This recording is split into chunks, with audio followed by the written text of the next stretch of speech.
جہاں تک منافقین کی بات ہے، ان کے بارے میں پھر وہی قانون ہے کہ اللہ ان کے حالات کو دیکھیں گے اور اس کے بعد فیصلہ کریں گے۔ ان منافقین نے ایک سازش کی کہ ایک مسجد بنائی، اور مسجد کے بنانے کا مقصد یہ تھا کہ یہاں بیٹھ کر دین کے خلاف مشورے کریں گے، یہ بنیادی مقصد تھا۔ اور نبی علیہ السلام کی خدمت میں حاضر ہوئے کہ یا رسول اللہ، تبوک سے واپسی پر ہماری مسجد میں تشریف لائیں۔ آپ نے فرمایا ٹھیک ہے، میں آؤں گا، مسجد تو اچھی چیز ہے۔ تو اللہ نے اپنے نبی کو اطلاع دی کہ یہ مسجد کسی اچھے مقصد کے لیے نہیں بنائی جا رہی، اس مسجد کا نام ہے مسجد زرار، یہ مسلمانوں کو تکلیف دینے کے لیے ہے، وہ کفرن، اور یہ کفر کی بنیاد پہ رکھی گئی ہے، وہ تفریقم بین المؤمنین، اور یہ اس لیے ہے کہ مسلمانوں میں تفریق کر دی جائے، اور یہ اس لیے بنائی گئی ہے کہ یہاں اللہ اور اس کے رسول کے دشمن پناہ لیں اور یہاں بیٹھ کر دین کے خلاف مشورے کریں۔ لہٰذا آپ نے اس مسجد میں کھڑا بھی نہیں ہونا، اور وہ مسجد جو پہلے دن تقوی کی بنیاد پہ رکھی گئی، مسجد قباء، آپ اس میں رہیں، اور اس میں وہ لوگ ہیں جو تطہیر کو پسند کرتے ہیں۔ اللہ، یہ مسجد وہ ہے جس کی بنیاد تقوی پر ہے، اللہ کی رضا پر ہے، اور ایک ان کی مسجد ہے جس کی بنیاد فساد کے اوپر ہے۔ آپ نے اس مسجد کے قریب بھی نہیں جانا۔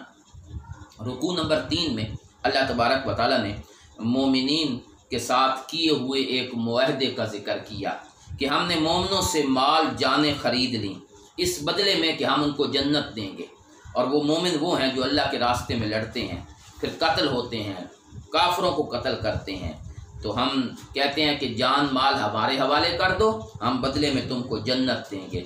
یہ بشارت تورات اور انجیل میں بھی ہے۔ پھر اللہ نے ان مومنین کی صفات ذکر کی، التائبون العابدون، توبہ کرنے والے، عبادت کرنے والے، اللہ کی تعریف کرنے والے، رکوع سجدہ کرنے والے، نیک کاموں کا حکم دینے والے اور برے کاموں سے روکنے والے۔ ما کان للنبی والذین آمنوا ان یستغفروا للمشرکین، اللہ نے فرمایا پیغمبر اور ایمان والوں کے لیے یہ بات مناسب نہیں کہ وہ مشرکین کے حق میں مغفرت کی دعا مانگیں، جبکہ یہ بات واضح ہو گئی کہ وہ اللہ کے دشمن ہیں۔ ہاں، ابراہیم نے اپنے باپ کے بارے میں جو کہا تھا کہ میں تیرے لیے معافی مانگوں گا، وہ ایک وعدہ تھا کہ جب تک زندہ رہا تو شاید ابراہیم کو امید تھی کہ مسلمان ہو جاتا۔ فلما تبین لہ انہ عدو للہ، جب ظاہر ہو گیا کہ ان کا باپ اللہ کا دشمن ہے، ابراہیم نے برات کا اعلان کر دیا۔ ابراہیم بڑے حوصلے والے، اللہ کی طرف رجوع کرنے والے ہیں۔ اس کے بعد اللہ نے اپنے نبی کے اوپر ہونے والے احسانات کا ذکر کیا۔ لقد تاب اللہ علی النبی، اللہ نے نبی پر اور مہاجرین اور انصار جنہوں نے تنگ وقت میں نبی کے ساتھ دیا، اللہ نے ان کے اوپر رجوع کیا، اپنی رحمتیں نازل کیں، اور اللہ مہربان بھی ہیں، رحم دل بھی ہیں۔ پھر اللہ نے وہ 3 بندوں کا ذکر کیا جو غزوہ تبوک میں پیچھے رہ گئے، سچے مسلمان جنہوں نے بہانہ نہیں بنایا، صاف کہہ دیا کہ ہم نہیں جا سکے۔ اللہ نے فرمایا حالت یہ بن گئی کہ کوئی ان سے بات نہیں کرتا تھا، میرے نبی نے پابندی لگا دی، زمین ان پہ تنگ ہو گئی، اور ان کی اپنی جان بھی ان پہ تنگ ہو گئی، اپنے آپ سے بیزار ہو گئے، اور انہیں یقین ہو گیا کہ آج اللہ کے بجائے کوئی جائے پناہ نہیں ہے۔ اللہ نے توبہ قبول کی، پھر اللہ توبہ قبول کرنے والے اور رحم کرنے والے ہیں۔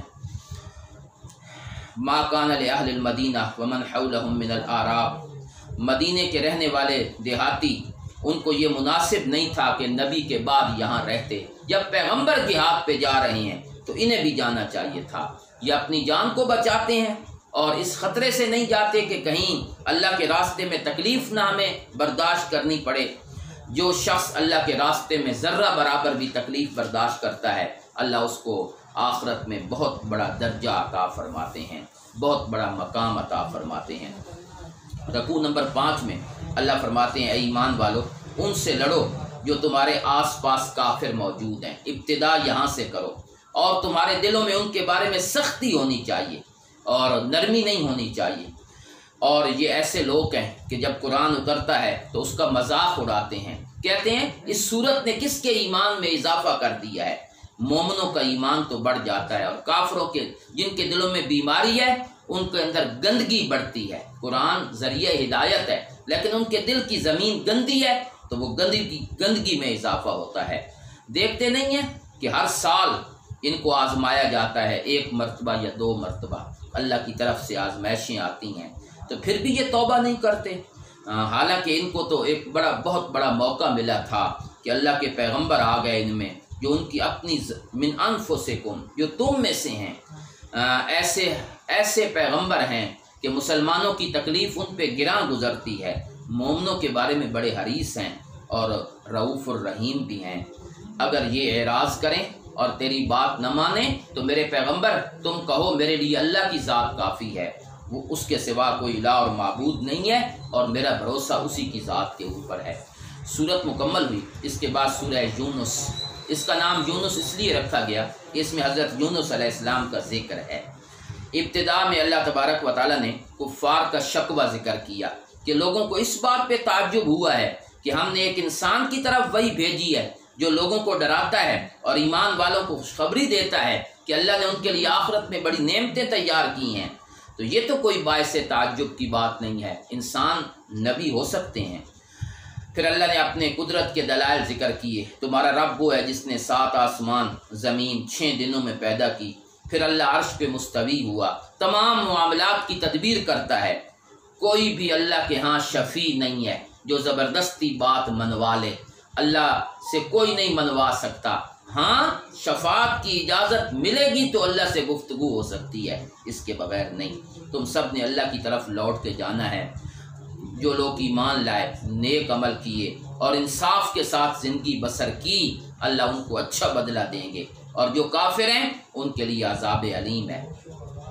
پھر اللہ نے اپنی قدرت کے دلائل ذکر کیے کہ اللہ وہ ذات ہے جس نے سورج میں روشنی رکھی، چاند میں نور رکھا، پھر اللہ نے اس کی منزلیں مقرر کی تاکہ تم سال کی گنتی اس کا حساب کتاب ہو، دن اور رات کو مختلف رکھا۔ اس میں بڑی نشانی ہے اس قوم کے لیے جو اللہ سے ڈرتی رہتی ہے، اور ایسے لوگ جو اللہ کی ملاقات کی امید نہیں رکھتے اور دنیا کی زندگی پر راضی ہیں، یہ ہماری آیتوں سے غافل ہیں، ان کا ٹھکانہ آگ ہے۔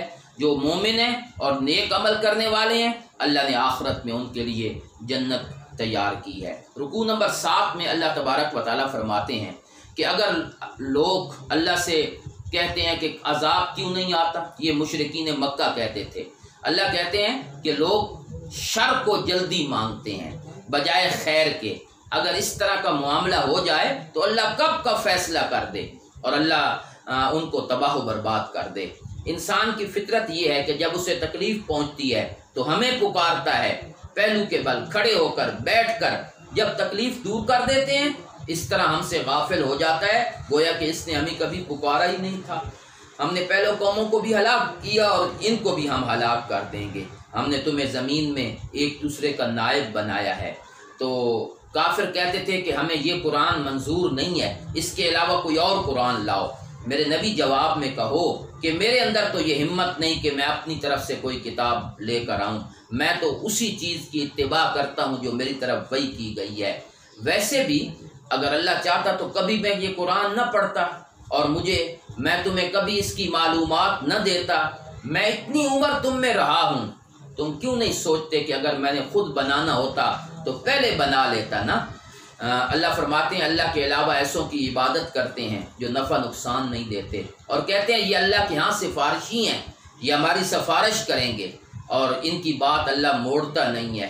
میرے پیغمبر یہ اللہ کو وہ باتیں بتا رہے ہیں جس کا علم اللہ کو آسمان و زمین میں نہیں ہے، شریک ہو تو اللہ کو علم ہو۔ رکوع نمبر 8 میں اللہ تبارک و تعالیٰ فرماتے ہیں کہ جب ہم لوگوں کو اپنی طرف سے رحمت چکھاتے ہیں، آرام، تکلیف کے بعد، تو لوگ ہماری آیتوں کے بارے میں سازش کرنے لگ جاتے ہیں، اور اللہ وہ ذات ہے جو تمہیں سمندر میں اور خشکی میں چلاتا ہے۔ جب تم کشتیوں میں بیٹھتے ہو کشتیاں چل پڑتی ہیں، لوگ خوش ہوتے ہیں، پھر اچانک ہوا آ جاتی ہے اور ان کو یقین ہوتا ہے کہ آج ہم نہیں بچ سکتے، فوراً اللہ کو پکارتے ہیں، خالص اللہ کی پکار، اور کہتے ہیں کہ یا اللہ اگر تو ہمیں نجات دے دے لَنَكُونَنَّ مِنَ الشَّاكِرِينَ۔ جب اللہ نجات دیتے ہیں تو پھر زمین میں فساد کرتے ہیں۔ یہ باتیں اللہ نے اس رکوع کے اندر کیں۔ پھر اللہ نے آخرت کے عذاب سے ڈرایا اور آخرت کی یاد دل میں پیدا کرنے کی کوشش کی، جہنم کے عذاب کا تذکرہ ہوا۔ پھر اللہ نے